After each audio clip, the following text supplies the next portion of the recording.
अस्सलाम वालेकुम, कैसे हैं आप सब। I know picture and title थोड़ा एक दूसरे से ऑपोजिशन में है, बट ये बहुत ज़रूरी था इस टॉपिक को एड्रेस करना, क्योंकि काफ़ी अरसे से मैं कुछ ग्रुप्स में जॉइन हूँ ओरीफ्लेम की, एंड ऑब्वियसली मेरा कुछ काम भी ऐसा है कि मैं बहुत सारी ख़वातीन से कांटेक्ट में आती हूँ, और माशी मुश्किलात के अलावा या किसी और तरह के हेल्थ के इश्यूज़ हैं, एजुकेशन के इश्यूज़ हैं, इनके अलावा सबसे ज़्यादा जो बात तकलीफ़ दे, सबसे ज़्यादा जो बात नोट करती हूँ मैं भी एंड मुझ समेत बाकी भी लेडीज़ जो कि अच्छी पोजीशन पे डायरेक्टर्स हैं ओरिफ्लेम में किसी और भी कंपनी में, वो है औरतों का अब्यूज़िव रिलेशनशिप में रहना। Number 1 physical abuse and number 2 emotional abuse. Physical abuse में आती है मारपीट, हर तरह की ही ऑलमोस्ट, खाना ना देना, इवन यहाँ तक कि कमरे में ना सुलाना, किचन में सुलाना। ये तक सुना गया बहुत से लोग जो वीज़े के चक्कर में, जिन औरतों की शादी हुई आज से 10 साल पहले, बहुत बहुत बहुत ज़्यादा था ये सीन। हो तो 30 साल से रहा है, बट 10 साल पहले तक ज़्यादा था, अब ज़रा कम हो गया है कि जो है लड़कियों को बस बिन देखे आपने बाहर किसी भी बंदे से ब्याह दिया।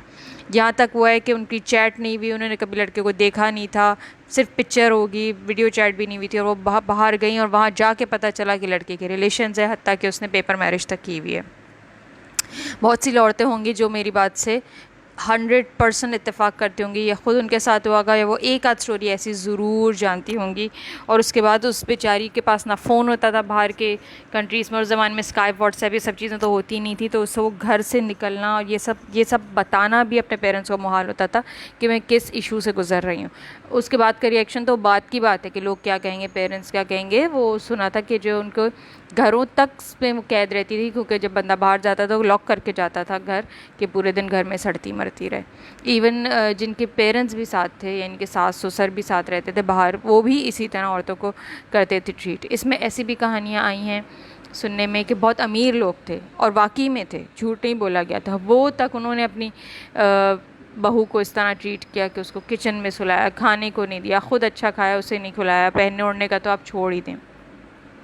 औरतें भागी हैं अपने बच्चों को लेके, देवर एक्सपेक्टिंग व्हेन उनके ऊपर जुल्म होता था, और वो सिर्फ ये दुआ करती थी कि ये बच्चा खैर खैरियत से दुनिया में आ जाए। सारी बातें मैं सुनती हूँ, मुझे शदीद तकलीफ़ होती है। और ये बातें, इसके अलावा अब्यूज़, अभी भी मैं ऐसे औरतों को जानती हूँ अपनी टीम में जो कि इवन नानी दादी तक बन चुकी हैं, 50+ हैं, एंड स्टिल उनको मियाँ से थप्पड़ पड़ते हैं। एक इससे मुझे याद है, एक थप्पड़ नाम की फ़िल्म भी इंडिया में आजकल बनाई जाए, उसी से रिलेटेड है।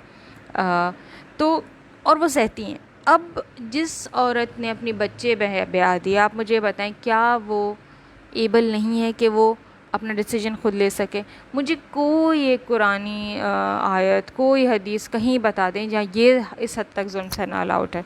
आपको पता है इस्लाम में जो था, जिसको बहुत प्रमोट किया गया कि ठीक है औरतों, मर्द औरत को मार सकता है, वो क्या चीज़ है? वो है नाफरमान औरत और बदतमीज़ औरत का, ज़बान दराज औरत का। और नाफरमानी कैसे? ऐसी नाफरमानी जिसमें हुदूद, अल्लाह की कायम की हुई हुदूद जो है ख़राब होती हैं। इनके घर से चले जाना, बतर बताए जाना, लेट आना, या हस्बैंड को सेटिस्फाई नहीं करना, उसकी नीड्स को नहीं समझना, या सब ज़ोर ज़ोर से चिल्लाने वाली औरतें ऐसी हैं, झूठ बोलने वाली, बदगुमानी करने वाली, पैदा करने वाली, इस तरह की औरतें हैं उस सूरत में। और पता है मारना किस तरह? You just can hit your wife on her chest, that's it.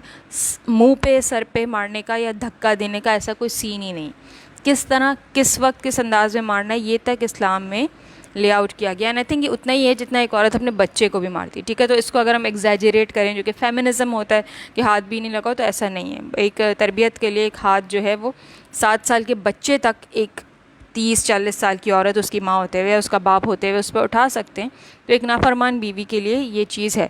जहाँ तक नाफरमान और बुरे मर्द की बात है, तो उसका जो है बेड़ा अल्लाह मैंने खुद ही उठा लिया, उसको खुद ही अपनी कब्र में तमाम तर सज़ाएँ मिल जाएंगी। दुनिया में भी बहुत मर्द बहुत सारे परेशान रहते हैं बिज़नेस की वजह से, जॉब की वजह से, और जो ज़ालिम होता है उसको कहीं ना कहीं उसका लाजमी जो है मिल जाता है, इबरत का निशान वो खुद बन जाता है। मुझे काइंडली ये बताइएगा कि मेरा ऑडियो बिल्कुल सही आ रहा है, या फिर मैं अपना वाईफाई जो है वो इंटरनेट पे स्विच कर दूँ, जो भी 2-3 लोग मुझे सुन रहे हैं, बिकॉज ये बहुत अहम टॉपिक है और मैं इसको वाकई में डिस्कस करना चाह रही थी।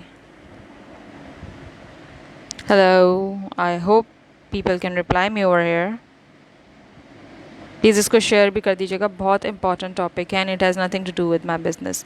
आई वॉन्ट कि फीमेल्स जो हैं वो प्रोग्रेसिव में आए, ठीक है। अब बस बहुत हो गया यार लोगों की बातें सुनना, मरहम पट्टी करना, हाय बहन सब्र करो, ये वजीफ़ा पढ़ लो, मैं तुम्हारे लिए दुआ करूँगी, उम्रे में जाके दुआ करूँगी, हज में जाके दुआ करूँगी, अपने बच्चों के लिए रुक जाओ।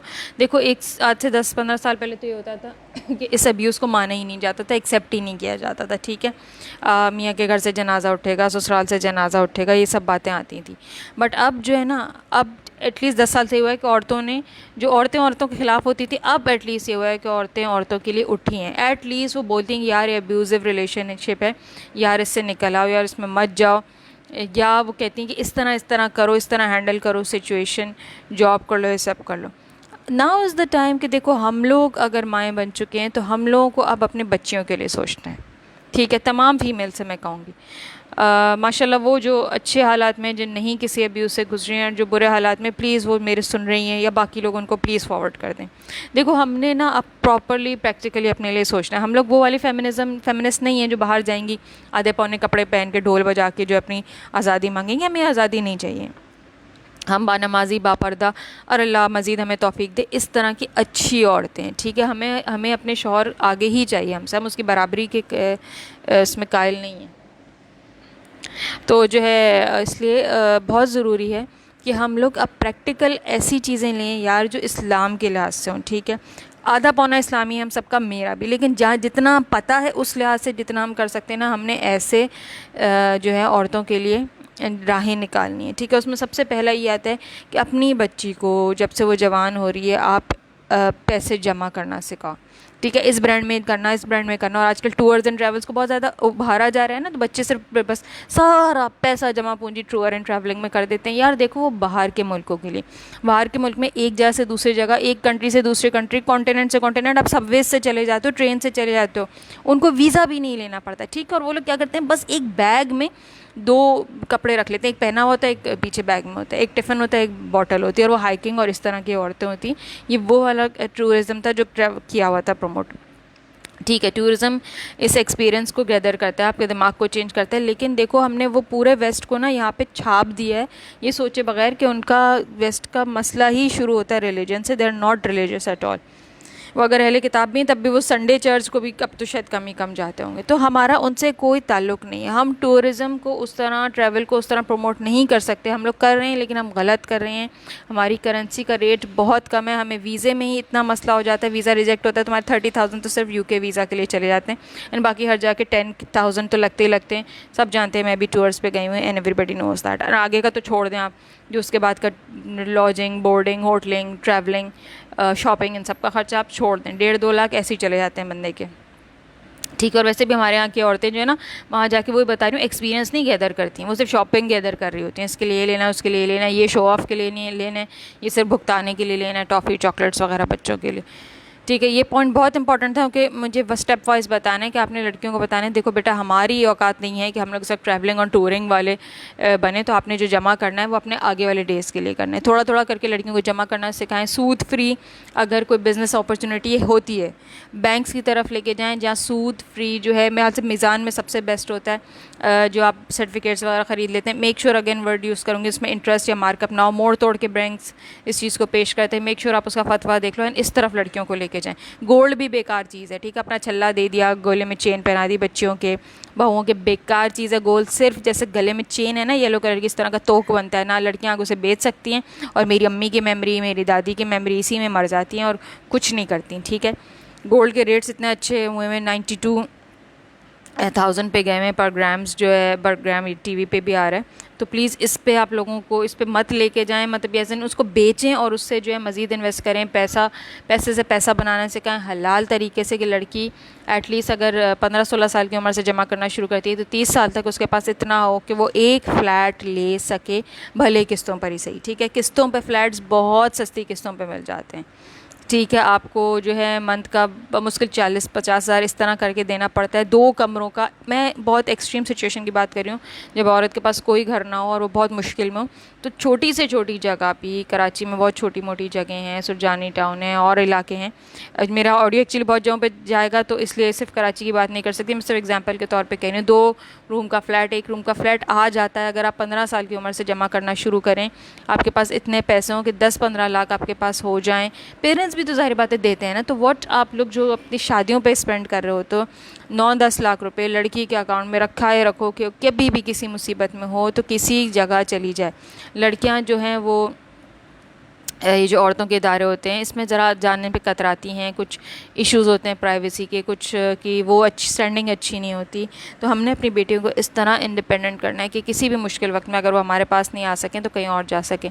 प्लस एक प्रॉपर्टी का होना, अगर शादी के वक्त भी बता दिया जाता है कि प्रॉपर्टी लड़की के नाम पर होती है, तब भी ज़्यादातर चांसेस यही होते हैं कि फिर मर्द और यानी कि उसका हस्बैंड एंड ससुराल वाले उसे अच्छा ट्रीट करेंगे। ठीक है, क्योंकि उन्हें पता होगा कि इसके पीछे कुछ है, ये इसके पीछे कुछ बैकिंग है, सिर्फ पेरेंट्स के इमोशनल बैकिंग के अलावा भी कोई बैकिंग है। क्योंकि मर्द यही सोचता है ना कि कहाँ जाएगी, जब भी तो उसका हाथ उठता है तो उसका पहला हाथ ही नहीं उठाएगा। मैं तुम्हें कमा के ला के देता हूँ, मेरे बगैर तुम कुछ नहीं हो, तुम्हारे बच्चे सब मेरे हैं कि मैं ही उन्हें कमा सकता हूँ, इस बात पे भी मर्द अकड़ नहीं सकेगा।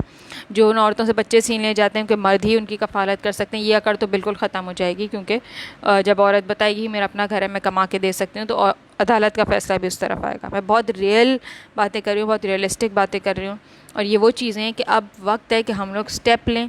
हम लोग अपने आप को फजूल किस्म की फेमिनिज़म से अलग करके इस्लामिक तरीका जो औरतों का है प्रॉपर्टी के पे हक़ का, इंडिपेंडेंट होने का, जैसे हज़रत खदीजा का था, उस तरह से औरतों को लेके आएँ ताकि वो अब्यूज़िव रिलेशनशिप से निकलें।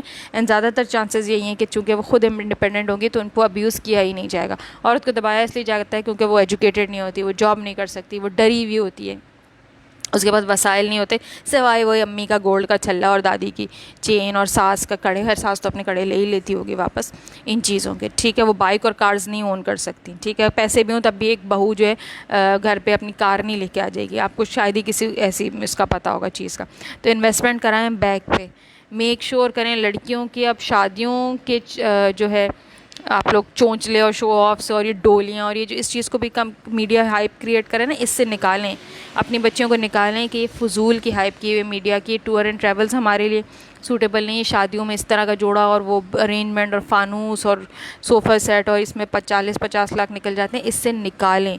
एजुकेट करें कि नहीं बेटा, तो वो लड़कियां वो सिर्फ 2-3 घंटे की शो होती है जिसमें तुम आँख उठा के भी नहीं देख सकोगी क्योंकि तुम दुल्हन बनी बैठोगी कौन सा फानूस था और कौन सा डांस फ्लोर था। वैसे ही बेहयाई होती है डांस फ्लोर में। उससे बोलें उस 2-3 घंटे के बजाय मैं तुम्हें आगे का 20-30 साल का सुख देना चाहती हूँ, सारे पैसों को बचा के सादगी से शादी करेंगे और ये सारे पैसे मैं तुम्हारे अकाउंट में कराऊंगी। ये अकाउंट 1 साल बाद तुम्हें, हर साल या हर महीने बाद तुम्हें उसमें पैसे आते रहेंगे क्योंकि वो इन्वेस्टमेंट वाला अकाउंट होगा और सूद फ्री पैसा आएगा। इससे बचा बचा के तुम 3-4-5 साल बाद कोशिश करके अपना फ्लैट एटलीस्ट एक ले लो। अगर आप शुरू में नहीं दिला सके, आई नो मुश्किल होता है, वही मैंने बोला 30 साल की उम्र तक इतना पैसा जमा होता है, 30-35 तक, तो आप तब तक जो है उसको एक फ्लैट दिला सकें। अब वो तमाम लोग जिनकी बेटियों के साथ खुदा ना खास्ता मसला होगा, अभी तो खैर वो फेसबुक पे एज के लोग मुझे नहीं सुन रहे होंगे, बट आप लोग जानते होंगे ऐसे लोगों को, या आप लोग अपने आप को खुद इस टाइम फ्रेम में रख के देखें। आप सोचें प्रैक्टिकली, किसी की भी बेटी के साथ ही हो सकता है, आपकी बेटी के साथ ही हो सकता है, मेरे साथ हो सकता है, आपके साथ हो सकता है। इमेजिन वो सुकून कि उसके पास एक घर होगा, अंधेरी रात में 11-11 बजे रात को लड़कियां बस हाथ छोड़ के घर से बाहर निकाली जा चुकी, ससुराल में अपने पेरेंट्स के पास नहीं गई हैं, वो लोग अपने एक घर में जा सकेंगी, थोड़ा थोड़ा करके उस घर को सजा लेंगी। 2 कमरों का ही सही औरत के लिए काफ़ी होता है, अगर बच्चे हों तो वो एक नेमत होता है। ठीक है, प्लीज़ डू दिस, प्रैक्टिकली काम करें औरतों के लिए, उनको बताएं, उनको आइडियाज़ दें कि yes they have a house besides there husbands house. ठीक है, थैंक यू सो मच।